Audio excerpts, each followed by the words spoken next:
So tonight we come to a point where we can talk about some very fascinating things about the past and the future.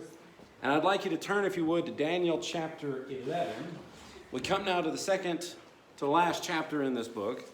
But we talk about things in the past and how they have so much to tell us about the present. And it's one of the reasons I love teaching history as much as I do. There's a great deal one has to learn from the events of the past. I'm not just saying that because I'm wearing a 3-button jacket, and as Morgan Freeman would say, that's just a little 90s. But I'm saying that because it's a matter of fact. There's much to see about the way God operates and does things with what we have been given by way of hindsight in the past. But also in Daniel chapter 11, there's a great deal of things to learn about the future. Of course, all the things we're going to talk about were yet future to Daniel as he received this prophecy, and it includes some of the most amazing details about some of the great empires we've already talked about. It talks about some political developments and end-time powers that affect the Jews and would affect people today. And concerning Daniel's visions and prophecies, many people suppose that chapter 11 is what we will call, the most detailed Bible prophecy. This is one of the most intricate and surgically precise passages of prophetic scripture in the entire canon of the Bible. And it's one of those passages where I get to say what I said in chapter 2, in chapter 7, in chapter 8, and a bit of chapter 9, that it is so specific that a lot of modern readers can't help but believe it was written after the fact of these historical events that Daniel is being told about yet future. But with the introduction of this prophecy in chapter 11, it's actually given in the preceding chapter. And by the way, upon introduction, I might also point out, one commentator I heard concerning Daniel 11 said that within the first 35 verses or so, there might be something like 100 plus prophecies, if you really get into the intricacies of them all, which we will not have time for. But as I said, the beginning of this prophecy and the story within it is actually in the previous chapter. Recall how I said that Daniel chapter 10 and chapter 12 are like bookends to chapter 11. So you notice in Daniel chapter 10 and verse 1, Daniel wrote, "In the 3rd year of Cyrus, king of Persia, a word was revealed to Daniel, who was named Belteshazzar, and the word was true, and it was a great conflict, and he understood the word and had understanding of the vision." According to the Expositor's Bible commentary, the 3rd year of Cyrus the Great was between 535 and 534 BC, in all probability just a few years before Daniel's death. Through Nebuchadnezzar's dream, which we saw in Daniel chapter 2, through Daniel's visions of the 4 beasts in chapter 7 and the ram and goat in chapter 8, Daniel was told that the world would see 4 great empires that would rise in the time that God had told Daniel about yet future. Now Daniel is going to be revealed, or some things are going to be revealed to Daniel of some great details concerning those people. But you have to understand, it all revolves around Israel. Everything we're going to talk about concerning world empires tonight revolves around the Jews. In Daniel chapter 10, if you notice in verse 14, the angel tells Daniel that he had came to make him understand what is to happen to your people in the latter days, for the vision is for the days yet to come. These people of Daniel's were the Jews. This is a prophecy relating all around the nation of Israel. We'll talk more about that in a moment. What would happen to the people of God, both in Daniel's time and in the future, was of great interest to him. And by then, over 42,000 Jews had made their way back to the Holy Land. And we know that because of the book of Ezra. Ezra was one of the people in the exile that was allowed to go back to Israel by Cyrus the Great. And Ezra chapter 2, the Bible tells us, "These were the people of the province who came up out of the captivity of those exiles, whom Nebuchadnezzar, the king of Babylon, had carried captive to Babylonia. They returned to Jerusalem and Judah, each to his own town." That's Ezra. The nation of Judah was conquered by Nebuchadnezzar. Nebuchadnezzar was conquered by Persia, and it was a Persian king, Cyrus, that allowed them to go back. And Ezra even tells us how many there were. Ezra chapter 2 and verse 64 says, "The whole assembly, that is the people together, was 42,360. And so there's a lot of people that have gone back to Israel, to Jerusalem, by Daniel 11. And some scholars, as I said, because it is so specific in this chapter that we're going to see tonight, some scholars say it had to have been written after the exile. It had to be written after the days of Alexander the Great and the Ptolemaic and Seleucid Empire. It had to be written later. No, it doesn't. Not if it is given by God. God is not one swayed nor tethered by time. Amir Safadi likes to always quote Isaiah 46, talking about God's infinite knowledge of time, past, present, and future. God knows the future better than you know the past. You and I might have an easy time remembering some facets of the past. We might remember yesterday. We might remember last week. Some of us struggle to remember things a little bit further than that, if even closer than that. But I want you to realize God knows the future better than you know your own past. Amen. I believe that too. Isaiah 46, as Amir Safadi likes to quote, says in verse 9, "Remember the former things of old, for I am God, and there is no other. I am God, and there is none like me, declaring the end from the beginning, and from ancient times things not yet done, saying, my counsel shall stand, and I will accomplish all my purpose." And that's actually, if you read the great trial of the false gods in Isaiah 30 through 40 or through 50, one of the things God does in comparing himself to all the pagan gods is say that these pagan gods, they don't know anything about the future. They can't predict it, and they can't do it with any degree of certainty or assuredness. I can, because I'm God. But since all the other prophecies found in the book of Daniel were fulfilled exactly as predicted, we can have confidence that God provided the details in this book to see how Daniel 11 is going to be fulfilled exactly as predicted. Now, the initial aspects of the prophecy of Daniel 11, in fact, around verse 1 to about verse 35, have been fulfilled already. And history, a good solid look at hindsight and secular records of history, a comparison of it with the biblical record, will reveal some fascinating details, including the identity of these kings of the north and kings of the south that we're going to see in a moment. And another interesting part regarding this prophecy is that it appears to be been given orally. See, all the other prophecies Daniel had been given were by vision. In chapter 2, he's interpreting Nebuchadnezzar's dream. In chapter 7, he has a dream. In chapter 8, he has a vision. But in chapter 10 through 12, he is given this vision orally. I shouldn't say a vision, a prophecy. He's given it to him by word. Notice in Daniel 10 and verse 7, he says, I, Daniel, alone saw the vision. He sees it. That is the angel that appears to him. But notice how the angel actually relays the message in verse 9. Daniel says, I heard the sound of his words. And as I heard the sound of his words, I fell on my face in a deep sleep with my face to the ground. So keep in mind the fact that we studied the beginning of this prophecy already. In chapter 10, everything we talked about with the angels and demons and all that stuff, that's the preamble to chapter 11. Daniel prayed maybe for his people, the 42,000 plus that had gone back to the Holy Land. Maybe Daniel prayed for a further understanding of what God had already revealed in chapter 7, 8, 9. Chapter 11 is God's answer to Daniel's prayers. The angel comes and tells Daniel that his answer to prayer was dispatched immediately, but if you remember, he was withstood by these demons for 21 days, and so he was delayed. But he comes to give Daniel an answer, and within this prophecy, I think we can better streamline our study and organize our thoughts with what I've given you this evening. I think, firstly, we see prophecies or future kingdoms foretold and fulfilled. That is, things the angel told Daniel that would happen, that have happened. And then I think maybe when we come back in a couple of weeks, we'll look at future kingdoms foretold and yet future, or shall we say future kingdom, that being of the Antichrist. So I want you to see this evening, God willing, I want to walk with you through the first 20 verses or so. I want to get up to verse 21, but I want to show you how Daniel was told about 5 specific phases or instances of empires. He's told about one particular Persian king, a very interesting Greek, and the successors of that Greek, as well as a couple of other particular kings or emperors or however you want to call them. And you have my outline. I want you to notice firstly, Ahasuerus or Xerxes. Notice, if you would, in Daniel chapter 11 now. Let's start in verse 2. This king in question is the same figurehead, by the way, we read about in the book of Esther. Notice Xerxes in history, or Ahasuerus in Esther. This is the son of King Darius the Great. This guy had a lot of ambition, dreamt of conquering Greece as his father failed to do. I want you to notice Daniel 11:2 now.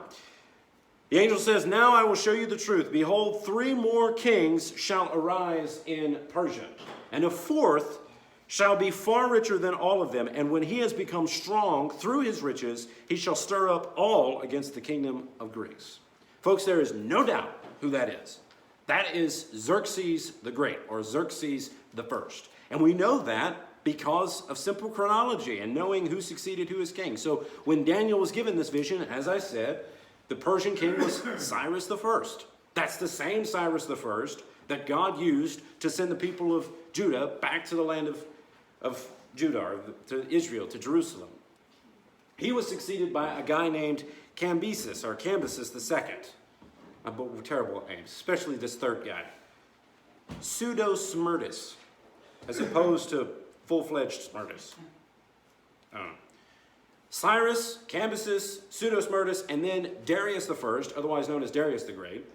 These are the three kings in secular history, as secular history tells us. And then after those three, there was Xerxes the First, otherwise known as Xerxes the Great. And notice your Bible says, as we just read, that this fourth king shall become strong through his riches. He'll stir up all against the kingdom of Greece. Xerxes did that. Xerxes is the forefront of this first wave of prophecy, and he is going to rule during the greatest time of the Persian Empire. He was greater and richer than his forebears. And this prophecy itself is fulfilled around 480 BC, when Xerxes I did invade Greece. And that's one of the most infamous or well-known invasions in all of world history, because it actually went on to inspire a very, very famous graphic novel and subsequent action movie, 300. I don't know if y'all ever heard of that. It's kind of a gory movie. It's rated R for a reason. But it does tell it's based on a story of the Persian army going against the Greeks. That came back from Xerxes I, right there in Daniel chapter 11 and verse 4. This is very much a picture of what would come with Xerxes I. And I think Xerxes invaded Greece because of some other issues he may have had. A lot of people in his family were looking to conquer the Greeks. His father Darius I had tried and lost a very infamous defeat at a place called Marathon, which is also why our marathons are 26 or 26 and a half miles long. That's another sermon. But Darius I wanted to conquer the Greeks. Xerxes actually tried and had a lot more success. Some say that Xerxes' army at the time of the invasion of Greece was the greatest army the world had ever seen at that point, along with his famous Persian immortals, these elite soldiers that served Xerxes. But this is but the beginning of the fulfilled prophecies of Daniel 11. That was written. Daniel was given this long before Xerxes was on the throne. Daniel was given this when Cyrus was on the throne, and he is told in exact detail what Cyrus's great-grandson would do. But that's just the beginning. I want you to notice not only Ahasuerus, but notice now, or Xerxes, notice now in verses 3 and 4, I said verse 4 a moment ago, I'm in verse 2. In verses 3 and 4, we see a picture of Alexander the Great.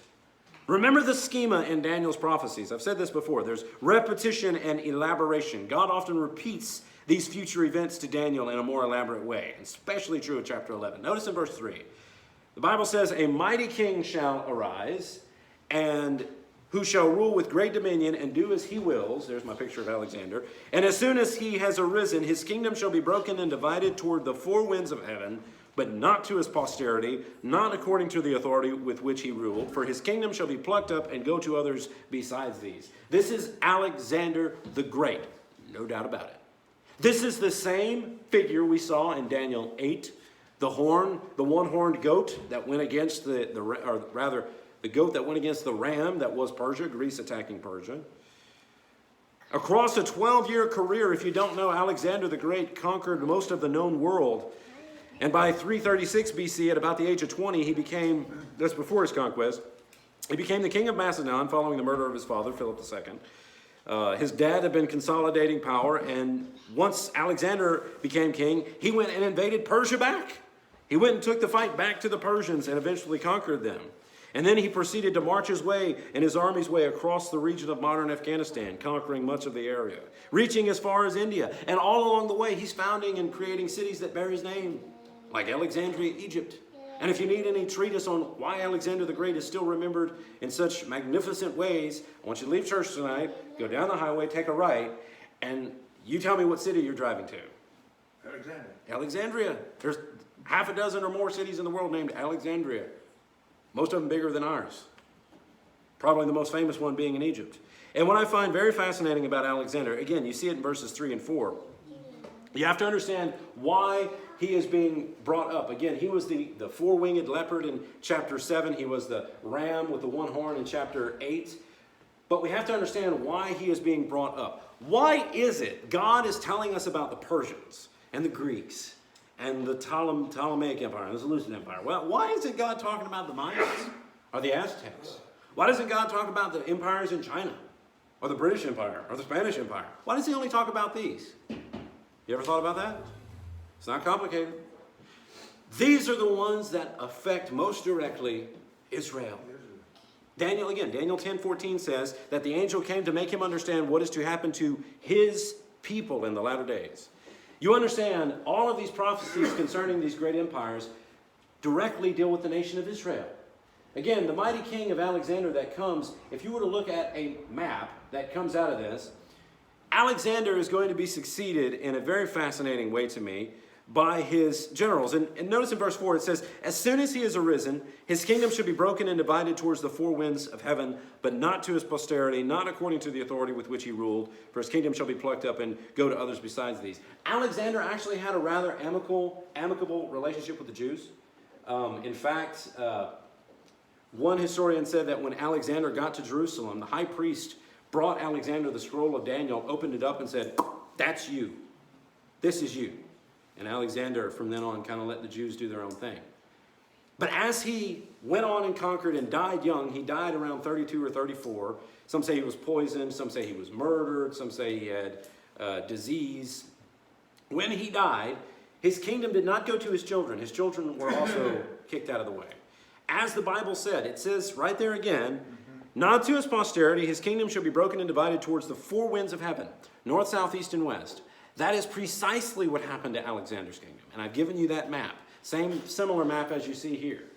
The king of the north, the king of the south, as well as those other two towards the west that you see there, those are the realms of those that succeeded Alexander. So we see not only Ahasuerus and Alexander the Great. I want you to notice now Alexander's generals. Pretty much everything you're going to see in the rest of this prophecy, up to about verse 35, deals with these people.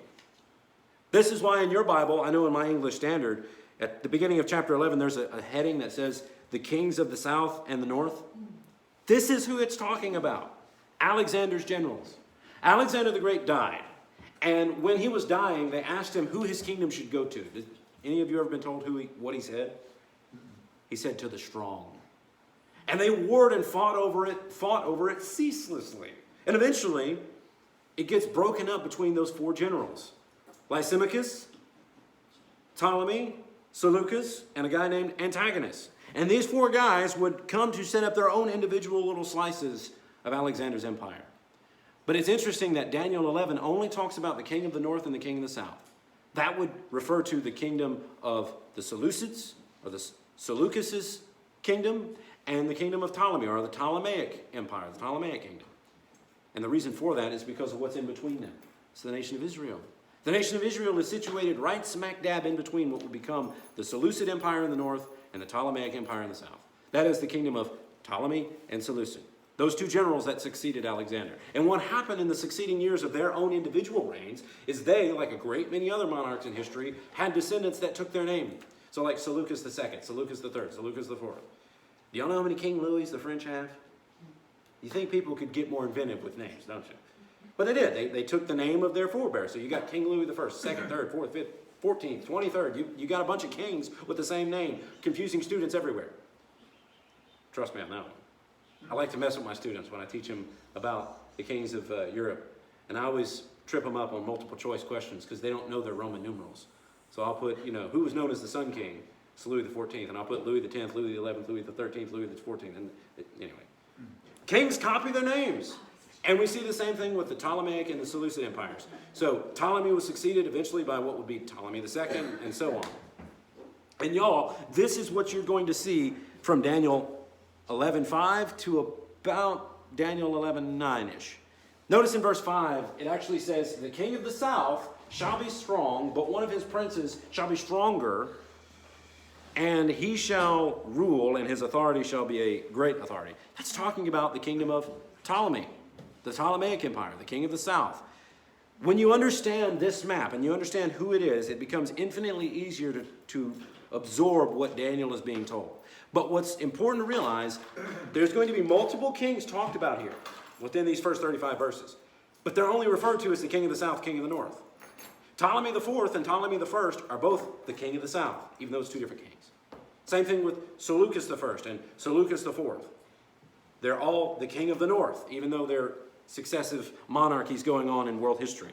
And when you get through these verses, it is incredibly intricate and, as I said, so incredibly specific. Modern readers have to believe, or they think they have to believe, that it was written after the fact, and they completely strip this text of its divine inspiration. But this does so very much to prove to you that God does know end from the beginning. And it's amazing that the heading of chapter 11 in my Bible, it says, from the rise to the man of sin. Yep, That covers an awful long view. that's right. So this prophecy actually doesn't end with the Seleucid and Ptolemaic empires in that part of the world. It's eventually going to go all the way up to the Antichrist. And we've got a little bit more time. As I said, I want to try and move through a few more verses. Y'all want to keep going? It's about time we dismiss. Y'all want to keep going? I'd like to finish this bit, but it's up to y'all. I know it's late. I want to keep. Okay. So, that's a word. Yeah, others have to work. Y'all want to finish this? What do you think? Okay, it's not going to take that long. But this will make next week much easier, because next week I want to tell you about another king. Understanding these dynasties is critical to understanding and accurately interpreting Daniel 11. So when we say king of the north, you need to understand that is the Seleucid kings. What will become Syria, by the way. The king of the south is Ptolemy and his successors. What is Egypt? Not become Egypt, but that's Egypt. That's the area of Egypt. And again, the reason we're talking about these random people that nobody even remotely cares about anymore is because of what's situated smack dab in the middle of them, and that's the people of Israel. That's why they're called north and south. North and south of what? North and south of Israel. That's it. It doesn't need to be more complicated than that. But I want to try and work through verses 5 to 9 very quickly. King of the North, is that Russia? No, not here. The king of the north here is the Seleucids. Not just yet. That's kind of melding Daniel chapter 9 and chapter 11. Okay. But when you bring up Russia and you talk about Gog and Magog, Gog would be the prince of Magog, Magog would refer to Russia. But that's more Ezekiel 38, 39 stuff. In any case, Alexander the Great's respective dynasties, his generals set up their own respective dynasties, as I said. Again, in verse 5, it says the king of the north, or rather the king of the south will be strong. In verse 6, it says, after some years they shall make an alliance, and the daughter of the king of the south shall come to the king of the north to do all these kinds of things. And for the sake of simplicity, I'm just going to skip through verse 10 because it reads a lot like a daytime soap opera or a Lifetime movie. And what I mean to say by that is that Daniel 11, 5 to 9 honestly chronicles a boatload of history between the Seleucid Empire and the Ptolemaic Empire. The fact is that these two empires are going to constantly war with each other to try and get more power than the other has. Constantly try and outdo each other. They both stem from what was left of Alexander's empire, but they both have all sorts of efforts at trying to conquer the other. For example, there's one instance where one of those kings sends his daughter to marry the king of the other empire, thinking that he would be able to use her to get to that king to have a puppet state. Well, then it turned out that she was more loyal to her husband than her dad, and that kind of backfired. And you've got all these infighting things going on. But that's what these verses chronicle, and you can go read that on your own time. But when I tell you it gets incredibly dramatic, it's unreal. Only God could know that kind of depth of detail. If you would, I'd like to skip down a bit to verse 10. I want to tell you about another king of the north. It kind of shifts. So verse 2 is about Xerxes. Verse 3 and 4 is about Alexander the Great. Verses 5 to 9 are about Alexander's generals, Ptolemy and Seleucus, and their succeeding empires. But in verse 10, we see a very specific and particular Seleucid northern king that we need to talk about. His name was Antiochus III, otherwise known as Antiochus the Great. Notice in verse 10 of Daniel 11, it says, his son shall wage war and assemble a multitude of great forces, which shall keep coming and overthrow and pass through, and again shall carry the war as far as his fortress. Then the king of the south, that's the Ptolemaic Empire, moved with rage, shall come out and fight against the king of the north. That's the Seleucid Empire. These people are warring with themselves constantly. If you think war in the Middle East is anything new, you are very, very mistaken. Verse 12, it says, when the multitude is taken away, his heart shall be exalted, and he shall cast down tens of thousands, but he shall not prevail. That's talking about a failed attempt at conquering the southern empire that this northern Seleucid king engaged in, this Antiochus III. But the reason I bring him up is because he and the next two kings of the Seleucid Empire are very, very interesting to me, and it's going to be where we can shut down tonight. So Antiochus III is one of the Seleucid kings that comes out of one of Alexander's generals' empire, the Seleucid Empire. I want you to notice this guy is going to be succeeded again by another king. The verses that deal with him more or less deal with about verses 10 to 19. I want you to skip down, if you would, to chapter 11, verse 20, just for the sake of simplicity. In Daniel 11:20, it says, "Then shall arise in his place one who shall send an exactor of tribute for the glory of the kingdom, but within a few days he shall be broken neither in anger nor in battle." I'm going to skip that. I forgot to skip on the screen. That's, again, 11:20. It says that Antiochus III shall be succeeded by this guy, one who would be an exactor of tribute, and he would be broken neither in anger nor in battle. Okay, track with me here. Stay with me. Antiochus III, a king of the north, a king of the Seleucid Empire, is succeeded by a man named Seleucus IV. And Seleucus IV is somewhat in a pickle, because Antiochus III, of all the wars he got busy with, he eventually picked a fight with his southern neighbors, the Ptolemaic Empire. Only the Ptolemies had another ally on their side that was making headway on the world stage and would eventually be the next big world empire. It would eventually be the legs of iron from chapter 2. It would be the great and dreadful beast of chapter 7. Anybody know the great world empire that came after Greece? Rome. Rome is starting to really bolster its forces in the West. And the Ptolemies actually make an alliance with Rome, and that's another boring history lesson that makes you want to go count sheep. But Antiochus III picks another war with the Ptolemies and loses. And if y'all know anything about history, to the victor goes the spoils, right? And a lot of times the losers have to pay like mad for what war they lost. Just ask the Confederacy, or shall we say, what was the Confederacy after the American Civil War. Just ask Germany about what happened after World War I, when under Clause 231 with the Treaty of Versailles, they were made to pay more reparations than numbers could seemingly count. Just as much as losers usually have to pay for the war, the same is true of Antiochus. Antiochus loses another war with the Ptolemies, with the Romans on their side, and he has to pay reparations, much like the Central Powers had to do after World War I, for example. And so, his successor, as I said, is this Seleucus IV. History tells us Seleucus IV was obsessed with paying back those debts. I say obsessed with it. He was saddled with paying back those debts. So guess what he had to do? He had to tax people. This is why verse 20 of chapter 11 says that he would be an exactor of tribute in the ESV. Most other translations talk about taxes. The NIV, for example, if you read in the NIV, says that his successor, Antiochus III's successor, Seleucus IV, would send out a tax collector to maintain the royal splendor. The King James Version says that upon his estate, a raiser of taxes in the glory of the kingdom. The Holy Christian Standard Bible says that in his place, and Antiochus III's place, will arise one who will send out a tax collector for the glory of the kingdom. This guy is trying to pay back a war that they lost. God's ability to predict the future is second to none. And here's where we can start tapping the brakes for this evening, because there's so much more to this chapter yet to see, and frankly don't have time to get into it tonight. But Antiochus was a king of the north that was succeeded by a man named Seleucus IV. Seleucus IV was one known for paying back debts, and if you think it's just me, as one source said, and I quote, Antiochus III, or Antiochus the Great, had managed to become the king who had, at the same time, both restored the glory of the Seleucid Empire and signed its doom. As this historian said, against all odds, he had managed to fight against a series of civil wars, launch a campaign to India and back, conquer a few areas. But in the end, when he fought against Rome, it became apparent that even he did not have the wit or the power to bring down the military machine that would dominate the ancient world for centuries to come. And so he is succeeded by Seleucus IV, otherwise known as Seleucus IV Philopator. And this guy was one that had to pay back a bunch of money.